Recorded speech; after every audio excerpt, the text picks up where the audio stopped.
leader de l'opposition au gouvernement sri-lankais, Gamini Dissanayake, achève un rassemblement électoral qu'une bombe, vraisemblablement portée par un spectateur suicidaire, explose et emporte 57 personnes, décimant de fait le Parti national uni en tuant son chef et 3 de ses députés.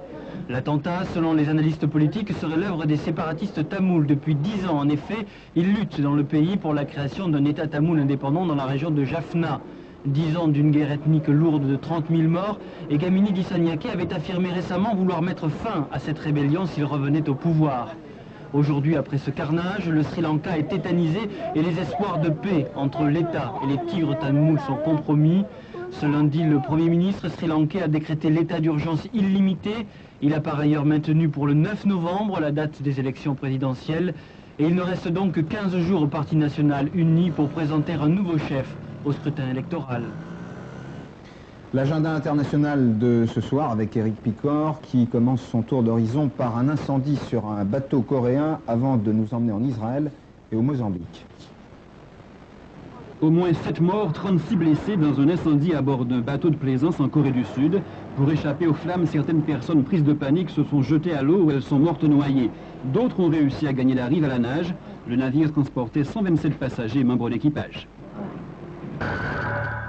Israël sous le pied de guerre en prévision de la venue du président Bill Clinton jeudi à Jérusalem. Un dispositif policier le plus important de l'histoire du pays a été mis en place. Baptisé champ numéro 3, il comprend 6 000 hommes, dont 5 000 seront déployés dans la ville sainte. Élections législatives et présidentielles au Mozambique jeudi et vendredi prochain. Scrutin sous le contrôle de l'ONU. Pas moins de 12 candidats à la présidence. Seul le président Joaquim Chissano et le chef de la Renamo, Alfonso Dhlakoma, peuvent sérieusement prétendre à la magistrature suprême. Au Mozambique, en 16 ans, la guerre a fait plus de 2 millions de morts et poussé à l'exode quelques 5 millions de civils. 7 tableaux de Picasso volés ce week-end à Zurich, en Suisse, valeur totale 240 millions de francs. Les voleurs se sont introduits par la cave d'une maison voisine pour accomplir leur larcin. Des toiles si célèbres qu'il sera bien difficile de les revendre. Toujours à l'étranger, en Afrique équatoriale, un accord est intervenu entre le Zaïre et le Rwanda pour le rapatriement des réfugiés rwandais dans leur propre pays. À Kigali, précisément, la situation sanitaire est devenue tout à fait dramatique. La guerre, la dysenterie, le choléra et le sida ont jeté des milliers de victimes dans les hôpitaux. Reportage TF1, Michel Floquet. L'hôpital de Kigali, fermé pendant 3 mois en raison des combats, a réouvert le 8 août dernier. Depuis, si tout n'a pas été réparé, loin de là, l'hôpital fonctionne presque normalement et en tout cas à 100% de ses capacités d'accueil. Sa première tâche est de recevoir les blessés, ceux que la guerre a mutilés. Les malades, eux, s'entassent dans les salles communes du service de médecine interne, toutes maladies confondues, méningite, fièvre et bien sûr sida.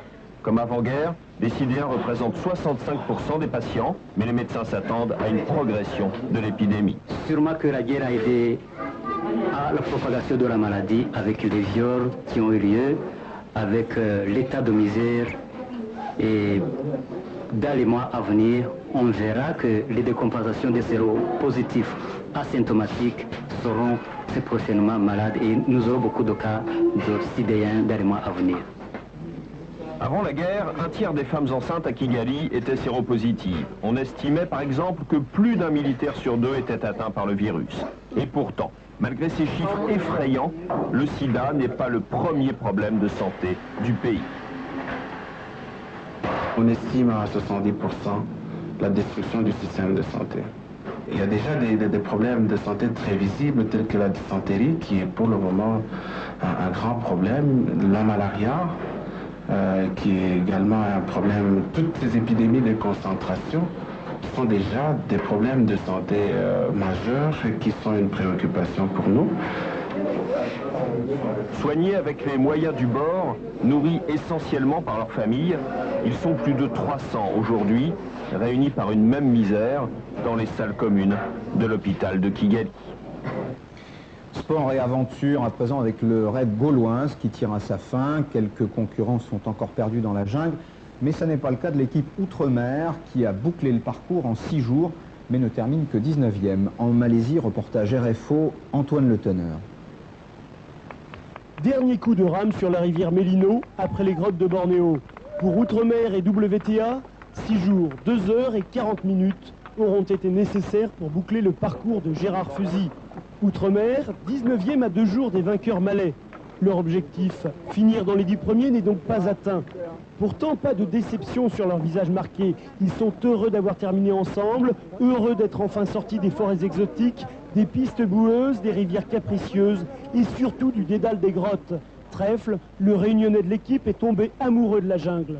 Il y a des oiseaux superbes, on a ramené des plumes énormes.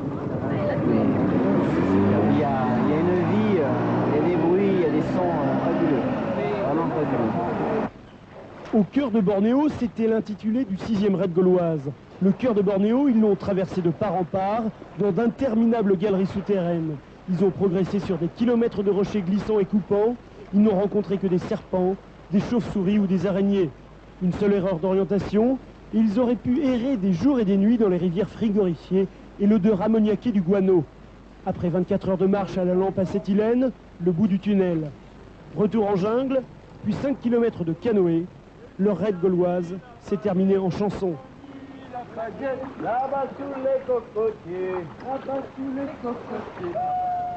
La veille, à leur arrivée, les Japonais manifestaient leur joie à leur façon. Avant de se quitter, l'histoire de ces koalas d'Australie. Après avoir été menacés, les koalas se multiplient maintenant, à tel point que sur l'île Victoria, ils sont trop nombreux. Trop, c'est trop. Valérie Chrétien. Le koala est en danger. Le cri d'alarme est lancé par la fondation australienne basée à Brisbane. Ses prédateurs sont l'homme bien sûr, mais également ses acolytes. Aussi incroyable que cela puisse paraître, lorsque la densité est trop importante, pas de demi-mesure, sous ses allures de gros nounours bicolores, il tue ses voisins pour récupérer un espace vital. Alors comme chaque année, à cette époque, les spécialistes en capturent quelques-uns afin de les réimplanter dans l'île Victoria. Paradis sans pollution, ce sont en quelque sorte des camps de vacances pour koalas. Mais ces actions ponctuelles ne suffisent plus, selon les spécialistes. Les feux de forêt et l'urbanisation sont également des dangers réels pour cet animal en voie d'extinction. Il faudrait placer le koala dans la liste des animaux en danger pour lui porter réellement secours.